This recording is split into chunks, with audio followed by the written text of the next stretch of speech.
la réalisation vidéo, vous retrouverez bien sûr, comme chaque année, Stéphane Kowalczyk, qui a aussi filmé les films que vous verrez tout au long de cette matinée, qui sera assisté cette année de Nathalie Gilabert, qui remplace notre ami Jérôme Lanique, à qui on pense beaucoup en cet instant, et qui nous tarde de revoir bientôt. Bien, eh bien comme chaque année, je vous le dis, je dis chaque année parce que ça doit faire maintenant 3-4 ans qu'on se retrouve chaque année. C'est un moment un peu particulier, on appelle ça une assemblée générale avec son lot de moments réglementaires, les bilans, la finance, etc., etc. Mais c'est pas que ça. C'est pas que ça. D'ailleurs, mes amis me demandent chaque année, mais qu'est-ce que tu fabriques avec les chasseurs? Tu n'es pas chasseur. C'est peut-être déjà un signe d'ouverture de cette fédération, puisqu'elle me confie à moi, non-chasseur, d'essayer de porter votre parole, de vous aider en tout cas à la transmettre. Alors je leur dis, eh bien moi je viens parce que j'apprends. J'apprends beaucoup au contact des chasseurs. J'apprends un peu comment vous gérez l'espace, comment vous gérez les espèces, comment cet espace sauvage qui est de plus en plus agressé, de plus en plus pressé avec l'urbanisme, les aménagements, comment vous êtes là un peu comme des remparts et comment vous essayez de le préserver. Il n'y a pas une minute à la télé, à la radio, où on entend parler d'environnement, d'écologie, de biodiversité.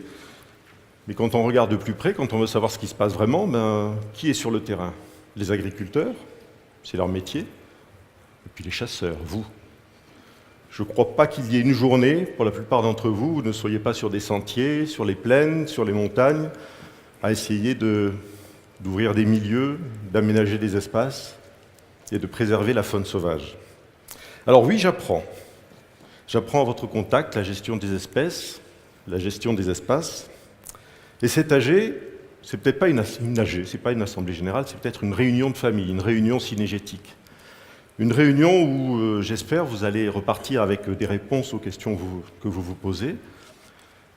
Et peut-être aussi où vous allez repartir avec des clés qui vont nourrir votre réflexion sur votre pratique. Essayez d'appréhender comment vous vivez votre passion et même votre engagement, puisque la chasse aujourd'hui, peut-être au-delà d'une passion, devient un véritable engagement. Pour cela, on vient souvent vous voir, avec mon complice Stéphane Kowalczyk, on vous interviewe, on fait des films, on essaie de recueillir votre parole.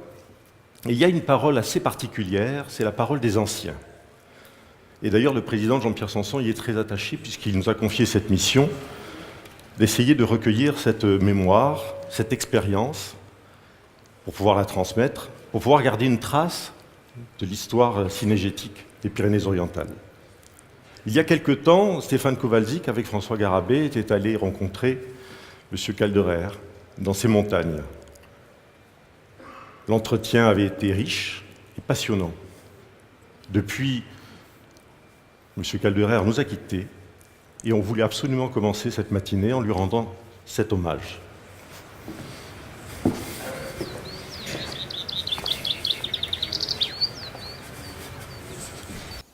Puis le matin, vous avez le soleil qui se lève, c'est extraordinaire.